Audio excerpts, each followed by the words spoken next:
आप सभी का हमारे YouTube channel internet study club में स्वागत है। आप अगर इस चैनल पे नए हैं तो YouTube channel internet study club को सब्सक्राइब कीजिए, बेल आइकन दबाइए ताकि जो भी वीडियो बनाए वो आप तक सबसे पहले पहुंचे। और आज जो भी प्रश्न लेकर के आए हैं उसमें एक्सप्लेनेशन के साथ में सभी प्रश्नों का उत्तर दिया गया है। तो पहला प्रश्न है, बंगाल में अस्थाई बंदोबस्त के सूत्रधार के रूप में किसे जाना जाता है?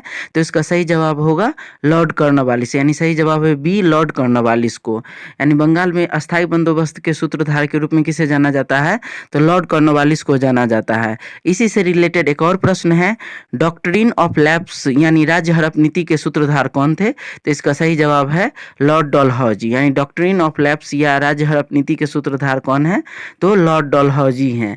इसी से रिलेटेड एक और प्रश्न है कि ऐतिहासिक स्मारकों के संरक्षण नीति के प्रतिपादक कौन थे? तो इसका सही जवाब है लॉर्ड कर्जन। यानी ऐतिहासिक स्मारकों की नीति के प्रतिपादक कौन थे?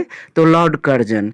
इसी से रिलेटेड एक और प्रश्न है, सहायक संधि नीति के प्रस्तावक कौन थे? तो इसका सही जवाब है लॉर्ड वेलेस्ली। तो इस प्रश्न से रिलेटेड और भी प्रश्न जो बने उसका एक्सप्लेनेशन आप लोगों को मिला। आगे प्रश्न है, भारत के सर्वप्रथम गवर्नर जनरल कौन थे? तो इसका सही जवाब होगा डी, यानी लॉर्ड विलियम बेंटिक। यानी भारत के प्रथम गवर्नर जनरल कौन थे? तो लॉर्ड विलियम बेंटिक थे। और इसी से रिलेटेड एक और प्रश्न है कि कौन से एक्ट के द्वारा बंगाल के गवर्नर जनरल को भारत का गवर्नर जनरल कहा जाने लगा? तो इसका सही जवाब होगा 1833 के चार्टर एक्ट के द्वारा। यानी 1833 के चार्टर एक्ट के द्वारा बंगाल के गवर्नर जनरल को भारत का गवर्नर जनरल कहा जाने लगा। इसी से रिलेटेड एक और प्रश्न है, भारत में कंपनी के अधीन प्रथम गवर्नर जनरल कौन हुए? तो इसका सही जवाब होगा वारेन हेस्टिंग्स। यानी भारत में कंपनी के अधीन प्रथम गवर्नर जनरल कौन हुए? तो वारेन हेस्टिंग्स। इसी से रिलेटेड एक और प्रश्न है, कौन से एक्ट के द्वारा बंगाल के गवर्नर जनरल को अंग्रेजी क्षेत्र का गवर्नर जनरल कहा जाने लगा? तो इसका सही जवाब है रेगुलेटिंग एक्ट 1773 के द्वारा। यानी रेगुलेटिंग एक्ट 1773 के द्वारा बंगाल के गवर्नर जनरल को अंग्रेजी क्षेत्र का गवर्नर जनरल कहा जाने लगा। इसी से रिलेटेड एक और प्रश्न है, भारत में कंपनी द्वारा नियुक्त अंतिम गवर्नर जनरल तथा प्रथम वायसराय कौन थे? तो इसका सही जवाब है लॉर्ड कैनिंग। यानी भारत में कंपनी द्वारा नियुक्त अंतिम गवर्नर जनरल तथा प्रथम वायसराय कौन थे? तो लॉर्ड कैनिंग थे। अगला प्रश्न है, जूनागढ़ अभिलेख कौन से शासक को निरूपित करता है? तो इसका सही जवाब होगा सी, यानी रुद्रदामन। यानी जूनागढ़ अभिलेख जो है वह रुद्रदामन को निरूपित करता है। इसी से रिलेटेड एक और प्रश्न है कि मास्की तथा गुर्जरा अभिलेख से संबंधित कौन से शासक हैं? तो इसका सही जवाब है सम्राट अशोक। यानी मस्की तथा गुर्जरा अभिलेख से संबंधित कौन से शासक है? तो सम्राट अशोक है। इसी से रिलेटेड एक और प्रश्न है, प्रयाग प्रशस्ति एवं एरन अभिलेख कौन से शासक को निरूपित करता है? तो इसका सही जवाब होगा समुद्रगुप्त। यानी प्रयाग प्रशस्ति तथा एरन अभिलेख से संबंधित कौन से शासक हैं? तो समुद्रगुप्त हैं। अगला प्रश्न है, रूसी क्रांति का जन्मदाता किसे माना जाता है? तो इसका सही जवाब होगा लेनिन को। यानी रूसी क्रांति का जन्मदाता किसे माना जाता है? तो लेनिन को माना जाता है। इसी से रिलेटेड एक और प्रश्न है, आधुनिक रूस का निर्माता किसे माना जाता है? तो इसका सही जवाब है स्टालिन को। यानी आधुनिक रूस का निर्माता किसे माना जाता है? तो स्टालिन को माना जाता है। इसी से रिलेटेड एक और प्रश्न है, वैज्ञानिक समाजवाद का संस्थापक किसे माना जाता है? तो इसका सही जवाब है कार्ल मार्क्स को। यानी वैज्ञानिक समाजवाद का संस्थापक किसे माना जाता है? तो कार्ल मार्क्स को माना जाता है। इसी से रिलेटेड एक और प्रश्न है, कार्ल मार्क्स कहाँ का रहने वाला था? तो इसका सही जवाब है जर्मनी का। यानी कार्ल मार्क्स कहाँ का रहने वाला था? तो जर्मनी। मेनिस्कस कैसा होता है? तो इसका सही जवाब होगा सी, यानी उत्तल। पाड़े को जब कांच के बर्तन में रखा जाता है तो उसका मेनिस्कस कैसा होगा? तो उत्तल होगा। इसी से रिलेटेड एक और प्रश्न है, नेत्र लेंस की फोकस दूरी किसके कारण समायोजित होती है? तो इसका सही जवाब है पक्षमाभिकी मांसपेशियों के कारण। यानी नेत्र लेंस की फोकस दूरी पक्षमाभिकी मांसपेशियों के कारण समायोजित होती है। तो इसका सही जवाब होगा अपसारी लेंस। यानी जल के अंदर हवा का बुलबुला अपसारी लेंस की भांति कार्य करता है। अगला प्रश्न है, भारत में सबसे अधिक कोयले का भंडार कहाँ पाया जाता है? तो इसका सही जवाब होगा डी, यानी झारखंड एवं उड़ीसा में।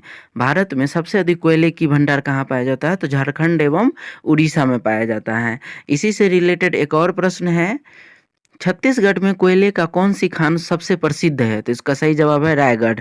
यानी छत्तीसगढ़ में जो रायगढ़ है यह कोयले की खान के रूप में प्रसिद्ध है। अगला प्रश्न है, उड़ीसा में कोयले की कौन सी खान प्रसिद्ध है? तो इसका सही जवाब है देशगढ़ एवं तलचर।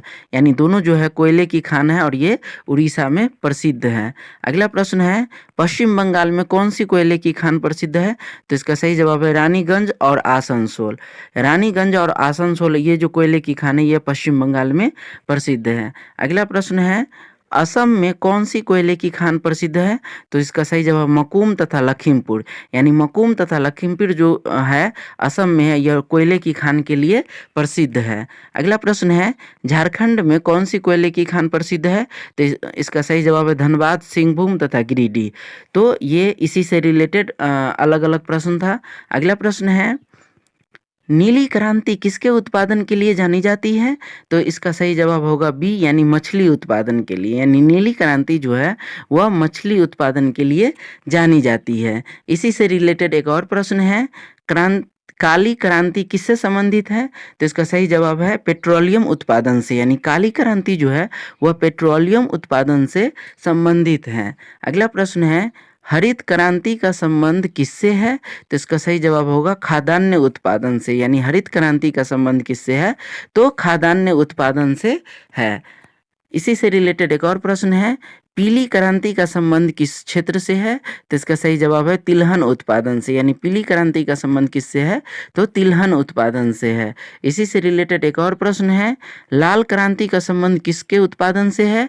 तो इसका सही जवाब होगा मांस तथा टमाटर के उत्पादन से। यानी लाल क्रांति का संबंध किससे है? तो मांस तथा टमाटर के उत्पादन से। अगला प्रश्न है, इसी से रिलेटेड है, श्वेत क्रांति का संबंध किससे है?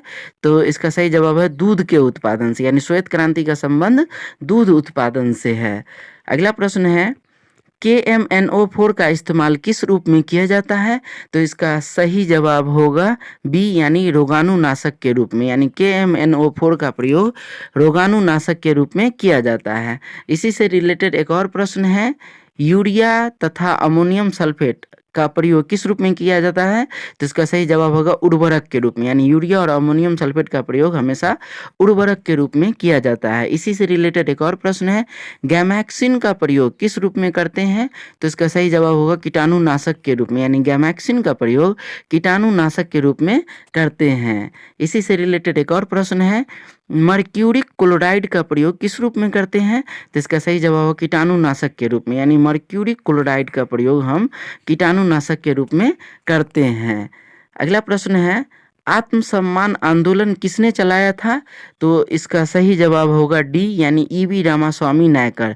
आत्मसम्मान आंदोलन किसने चलाया था? तो EV रामास्वामी नायकर ने चलाए थे। तो इसी से रिलेटेड एक और प्रश्न है, निरंकारी आंदोलन की शुरुआत किसके द्वारा किया गया था? तो इसका सही जवाब होगा दयाल दास के द्वारा। यानी निरंकारी आंदोलन की शुरुआत किसके द्वारा किया गया था? तो दयाल दास के द्वारा शुरू किया गया था। अगला प्रश्न है, इसी से रिलेटेड, यंग बंगाल आंदोलन किसके द्वारा चलाया गया था? तो इसका सही जवाब है लुई हेनरी विवियन डेरेजियो के द्वारा। यानी यंग बंगाल आंदोलन लुई हेनरी विवियन डेरेजियो के द्वारा चलाया गया था। इसी से रिलेटेड एक और, दयानंद सरस्वती के द्वारा। यानी शुद्धि आंदोलन के प्रवर्तक कौन है? तो स्वामी दयानंद सरस्वती। अगला प्रश्न है, गद एवं पद वाला वेद कौन सा है? तो इसका सही जवाब होगा सी, यानी यजुर्वेद। यानी गद एवं पद वाला वेद किसे माना जाता है? तो यजुर्वेद को माना जाता है। इसी से रिलेटेड एक और प्रश्न है, सबसे पुराना वेद कौन सा है? तो इसका सही जवाब है ऋग्वेद। यानी सबसे पुराना वेद कौन सा है? तो ऋग्वेद है। उसके बाद है, इसी से रिलेटेड एक और प्रश्न है, सबसे बाद वाला वेद कौन सा है? तो इसका सही जवाब है अथर्ववेद। इसके बाद एक और प्रश्न है इसी से रिलेटेड, भारतीय संगीत का जनक कौन से वेद को कहा जाता है? तो इसका सही जवाब होगा सामवेद को। यानी भारतीय